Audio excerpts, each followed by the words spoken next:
Shalom, salam sejahtera Bapak Ibu, saudara-saudari dan anak-anak yang terkasih dalam Yesus Kristus.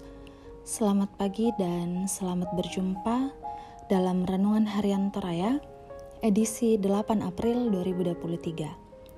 Bersukacita atas kasih karunia Tuhan yang menganugerahkan kita kehidupan baru yang akan kita jalani dengan penuh penyerahan diri kepada Tuhan.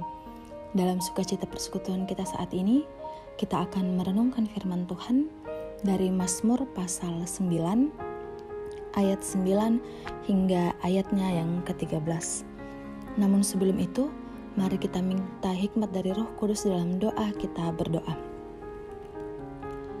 Bapa di sorga, dalam sukacita dengan penuh ungkapan syukur, kami menyambut hari baru yang Engkau anugerahkan kepada kami. Terlebih lagi kami bersyukur ya Tuhan bahwa pada saat ini kami dimungkinkan untuk memperingati pengorbanan-Mu di kayu salib.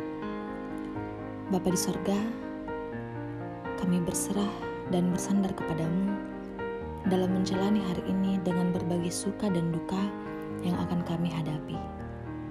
Kami percaya bahwa firman-Mu akan menuntun kami dalam menjalani hari ini. Oleh karena itu, kiranya Roh Kudus-Mu memberikan kami hikmat untuk dapat memahami firman Tuhan yang akan kami renungkan bersama. Roh Kudus kiranya menolong kami, dalam Yesus Kristus Juru Selamat kami berdoa. Amin. Mazmur pasal 9, ayat 9 hingga ayatnya yang ke-13 firman Tuhan. Allah pelindung orang-orang saleh. Dialah yang menghakimi dunia dengan keadilan dan mengadili bangsa-bangsa dengan kebenaran. Demikianlah Tuhan adalah tempat perlindungan bagi orang yang terinjak, tempat perlindungan pada waktu kesesakan. Orang yang mengenal nama-Mu percaya kepadamu, sebab tidak Kau tinggalkan orang yang mencari Engkau ya Tuhan. Bermazmurlah bagi Tuhan yang bersemayam di Sion. Beritakanlah perbuatannya di antara bangsa-bangsa, sebab Dia yang membalas penumpahan darah. Ingat kepada orang yang tertindas, teriak mereka tidaklah dilupakannya. Amin. Ceritakanlah kebaikan Tuhan. Uleleni kamasokanna puang matuah. Bapak Ibu, saudara-saudari dan anak-anak yang sama dikasihi Tuhan, mungkin kita semua telah mendengar cerita penyembuhan yang dilakukan oleh Yesus terhadap 10 orang kusta.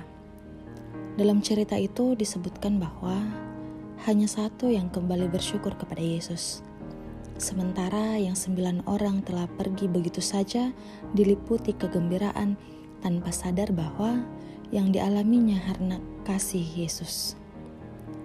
Semoga kita tidak termasuk dalam kelompok 9 orang yang telah bahkan terus-menerus mengalami pertolongan Tuhan tetapi tidak tahu bersyukur. Kesaksian dari pemazmur bahwa sekalipun ia mengalami tekanan dari musuh-musuhnya, namun dia terus menyaksikan kebaikan Tuhan yang terus terjadi dalam kehidupannya. Dalam kesaksiannya pemazmur mengatakan, sebab Dia membalas penumpahan darah, ingat kepada orang-orang yang tertindas, teriak mereka tidak dilupakan. Pengalaman iman pemazmur selalu mengingatkannya betapa orang-orang yang mengenal dan setia kepada Allah akan selalu mengalami pertolongan Tuhan. Bapak, Ibu, saudara-saudari dan anak-anak yang sama dikasihi Tuhan, betapa pentingnya setiap orang percaya terus bersaksi tentang perbuatan-perbuatan Tuhan yang telah dilakukannya dalam kehidupan ini. Hanya dengan demikian, ketika kita menghadapi pergumulan, maka oleh pengalaman iman itu akan selalu mengingatkan kita bahwa sesungguhnya Tuhan tidak pernah meninggalkan kita. Dengan selalu menceritakan dan memperkenalkan kebaikan Tuhan, maka kita pun akan selalu terpanggil untuk mengucap syukur. Tanpa Tuhan, kita tidak dapat berbuat apa-apa. Segala yang ada pada kita hanyalah berkat dan anugerahnya. Karena itu, Bapak, Ibu, saudara-saudari dan anak-anak yang sama dikasihi Tuhan, bersyukurlah kepada Tuhan, serukanlah namanya, perkenalkanlah perbuatannya di antara bangsa-bangsa. Amin. Mari berdoa.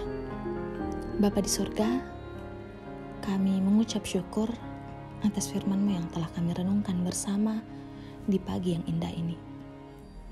Mampukan kami ya Roh Kudus, sehingga dalam menjalani kehidupan ini, kami dapat menceritakan bahkan bersaksi tentang kebaikan Tuhan yang senantiasa kami rasakan dalam kehidupan kami. Sehingga melalui kesaksian akan kebaikan Tuhan, kami dapat memahami bahwa Tuhan tidak pernah meninggalkan kami. Bapa di surga, seluruh kehidupan kami serahkan ke dalam tangan pengasihan-Mu, terkhususnya dalam menjalani hari ini. Kiranya senantiasa berada dalam tuntunan dan lindungan kasih-Mu. Keluarga kami, pekerjaan, usaha, pendidikan anak-anak, pelayanan, bahkan pergumulan maupun tantangan hidup, kami serahkan kepadamu. Begitu juga ya Tuhan bagi orang tua kami yang berada dalam usia lanjut. Kiranya Tuhan senantiasa mengaruniakan kesehatan, kekuatan, bahkan sukacita, sehingga orang tua kami dapat menjalani masa tuanya dengan penuh damai sejahtera.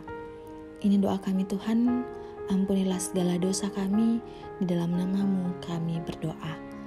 Amin. Bapak Ibu, saudara-saudari dan anak-anak yang dikasihi Tuhan, percayalah bahwa Tuhanlah yang selalu hadir di dalam kehidupan kita dan dalam kondisi apapun itu. Oleh karena itu, mari kita senantiasa menceritakan kebaikan Tuhan sehingga banyak orang yang terberkati oleh setiap cerita dan kesaksian kita, dan terimalah berkat Tuhan. Kiranya Allah mengasihani kita dan memberkati kita, kiranya Ia menyinari kita dengan wajah-Nya. Amin. Bapak Ibu, saudara-saudari dan anak-anak yang dikasihi Tuhan, demikianlah kebersamaan kita dalam renungan harian Toraya. Selamat pagi, selamat menikmati kehidupan baru, dan selamat memperingati pengorbanan Yesus di kayu salib. Tuhan memberkati.